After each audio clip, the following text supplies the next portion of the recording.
La parole à Marie-Noëlle Lienemann. Indice des seniors ou pas, la réalité, et il n'y a pas besoin d'attendre l'indice des seniors, c'est que l'allongement pour pouvoir partir en retraite à 64 ans va augmenter considérablement la précarité des seniors et le grand nombre d'entre eux qu'on appelle en zone grise, c'est-à-dire qu'ils sont ni en emploi ni en retraite. Premièrement, il faut se rappeler que le départ réel en retraite, aujourd'hui déjà, est 2 ans avant la date légale de départ en retraite. Et par ailleurs, il faut savoir que dès à présent, la zone grise des salariés seniors qui sont ni en emploi ni en retraite est considérable. 16,7% des personnes de 62 ans en 2021 étaient dans cette zone. 3% étaient au chômage, 13,7% en inactivité ou au RSA.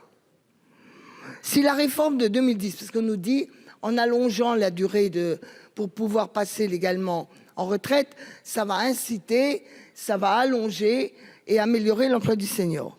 Alors on a déjà le bilan de la réforme 2010. La réforme 2010, qui a fixé à 62 ans le départ, n'a fait gagner que 20 points d'activité pour les seniors. 20 points. Et par contre, a augmenté considérablement la fameuse zone grise des salariés en question.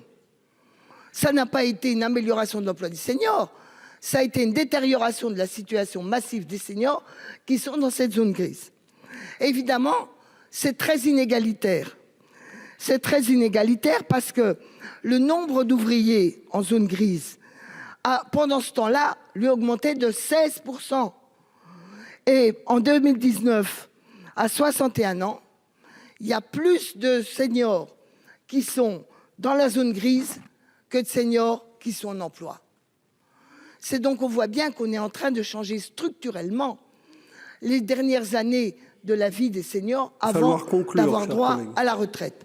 Alors, on aura le temps de poursuivre l'argumentaire, mais l'indice senior à côté de tout ça, c'est évidemment absolument l'impuissance.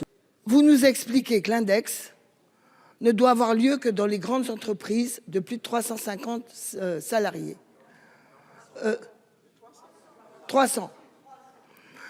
Or, on sait que la plupart des problèmes de discrimination, de difficultés pour les seniors s'opèrent justement dans des petites et moyennes entreprises.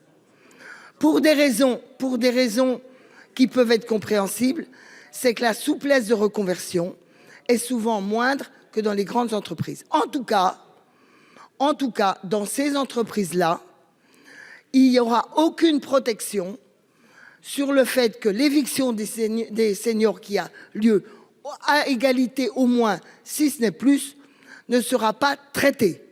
Vous laissez en friche complètement cette question centrale des petites et moyennes entreprises et en tout cas de moins de 300 salariés, ce qui est quand même déjà des entreprises significatives.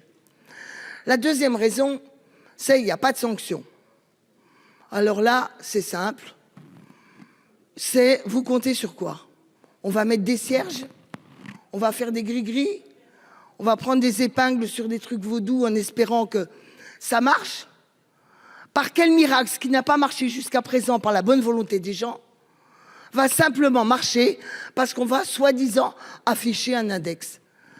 Même dans les pays anglo-saxons, ils croient de moins en moins dans le name and shame, je crois que c'est ça que ça veut, comment ils appellent ça.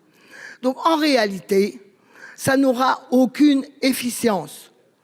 Et vous savez très bien, vous ne voulez ni contrainte pour les entreprises, ni efficacité, ni sanction. Bon, franchement, c'est vraiment le doigt mouillé. On espère que le vent va tourner et il ne tournera pas.